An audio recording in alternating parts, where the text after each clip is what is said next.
Hello, and welcome to JD Advising's California Bar Exam Essay Guide.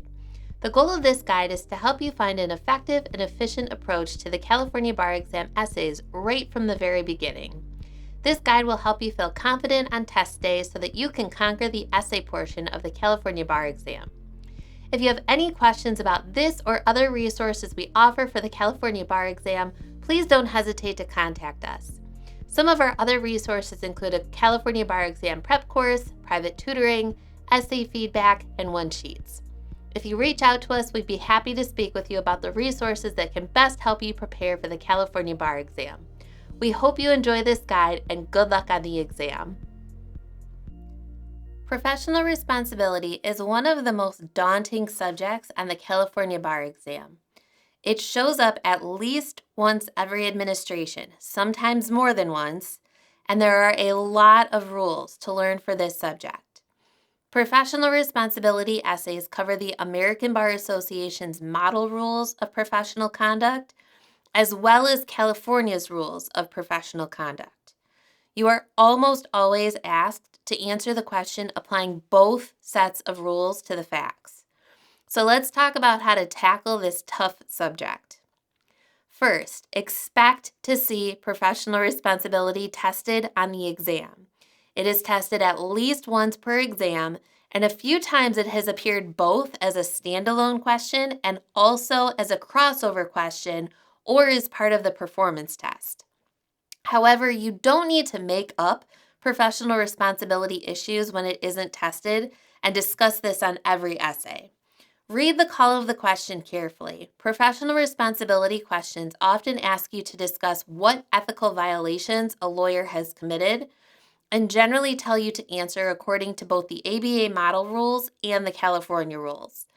These keywords will help you spot the professional responsibility essay or essays. Next, be aware of the subjects that are commonly combined with professional responsibility.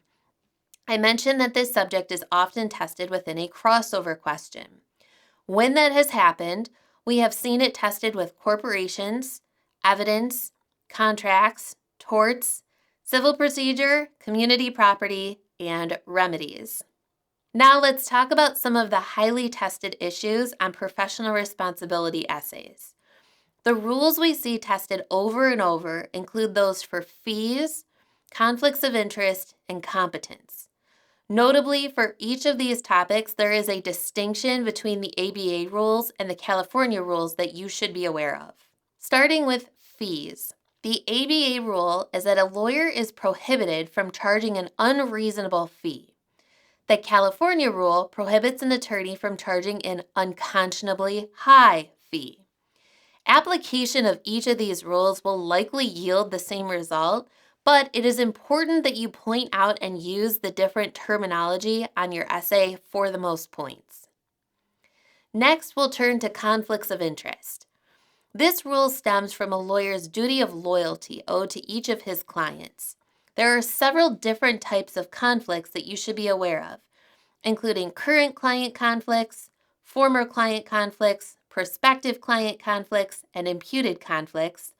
But current client conflicts are by far the most tested of these. In fact, this is one of the most frequently tested rules from all of the ABA model rules or the California rules of professional conduct. And as I mentioned previously, there is a distinction between the ABA rules and the California rules here that you should be aware of. We'll start with the ABA rules. The ABA rule on concurrent client conflicts states, a concurrent conflict of interest exists when either the representation of one client will be directly adverse to another client, or where there is a significant risk that the representation of one or more clients will be materially limited by the lawyer's responsibilities to another client, a former client, a third person, or by a personal interest of the lawyer. To illustrate the first scenario that gives rise to this type of conflict, let's say that a lawyer represents client A, an airline company, who's in a dispute with their food provider over the contract to purchase all of the food that they serve on their airplanes. This is matter number one. A woman then wants the lawyer to represent her in a lawsuit against her employer.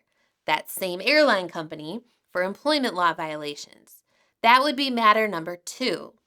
Even though the two matters are totally unrelated, the second matter would involve two of the lawyer's clients, the airline and the woman, whose interests are directly adverse to one another in that lawsuit. This is a conflict even if the lawyer is not representing the airline in that second matter. The second type of concurrent client conflict is when there's a risk that representation of one or more clients will be materially limited by the lawyer's responsibilities to another client, a former client, a third person, or by a personal interest of the lawyer. So let's say that a woman has approached the lawyer about bringing a negligence lawsuit against a grocery store where the woman slipped and fell. The lawyer's brother is the owner of the grocery store. In that scenario, the lawyer's representation of the woman might be limited by his personal responsibilities or feelings toward his brother, who he doesn't want to see financially harmed. So that would limit the lawyer's ability to diligently represent the woman, and thus it would create a conflict of interest.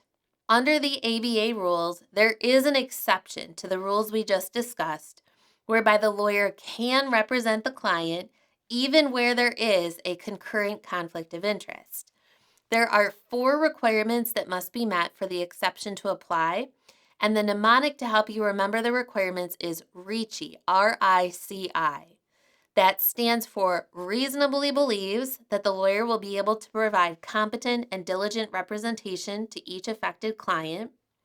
The representation is not prohibited by law. The I of is the second letter of RICI. The representation does not involve the assertion of a claim by one client against another client, and the C of client gives us the letter for the mnemonic. And each affected client gives informed consent confirmed in writing. So the I of informed consent is the last letter of the mnemonic. So even where there is a concurrent client conflict of interest, the lawyer can represent the clients anyway if those 4 elements are met. California has a new rule as of 2018 with regard to concurrent client conflicts. California's new rule states that a lawyer must provide written disclosure to the client if the lawyer knows that another lawyer in the lawyer's firm has a relationship with or responsibility to a party or a witness in the same matter, or if the lawyer knows or reasonably should know that another party's lawyer is a relative of the lawyer, lives with the lawyer, is a client of the lawyer, or of another lawyer in the lawyer's firm. This rule only requires disclosure to the client, not consent from the client.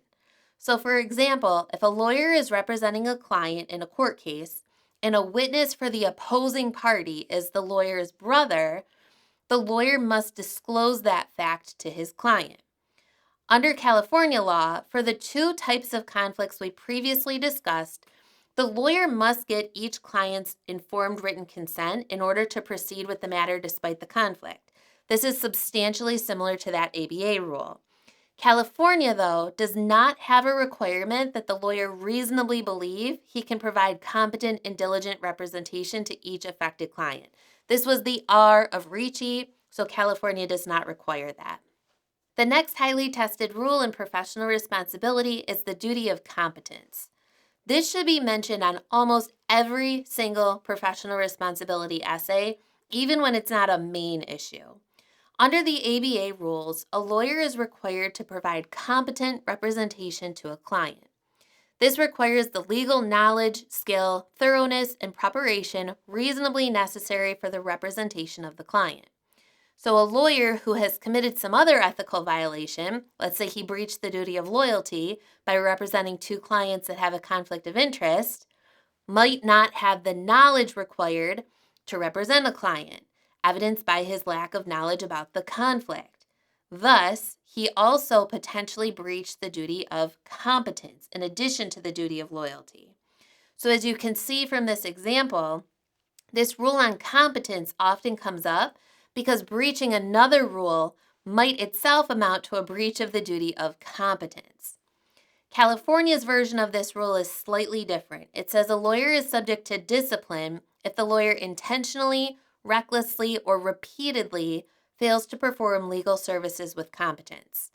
So, multiple ethical violations could amount to repeatedly failing to perform legal services with competence, and thus this rule should also be discussed in that scenario. Also, be aware that California amended its rules of professional conduct in 2018. As a result of the amendment, some of California's rules are more in line with the ABA rules than they were before. For example, California now prohibits sexual relations with a client unless the relationship predated the attorney client relationship. The ABA model rules have the same rule. I mention this for two reasons. First, the examiners may be inclined to test these new rules to make sure that you're keeping up with the updates and that you're aware of the newer rules. Second, as you're practicing, be aware that some of the sample student answers from older professional responsibility essays may include incorrect statements of law. The amended rules took effect in November of 2018, so be careful when reviewing essays that predate those changes to the rules. Finally, like all the subjects, you must practice professional responsibility essays to maximize your points on the exam. However, the reason for practicing professional responsibility essays is slightly different from the reasons for practicing other subjects. In professional responsibility questions, there is often no right answer. You will see situations that seem unethical, but for which no rule of professional conduct directly applies. So you might discuss several different potentially applicable rules in your discussion of whether certain conduct is or is not ethical. Practicing professional responsibility essays will help you develop a strategy for answering this type of question, where you may have some discretion to decide what exactly you want to ultimately write about when there simply is not time to write down every single argument that might apply to a particular essay. We recommend that you review the essays from February 2021, October 2020, February 2020, July 2019, and July 2017 to get a better grasp on this necessary skill for professional responsibility essays.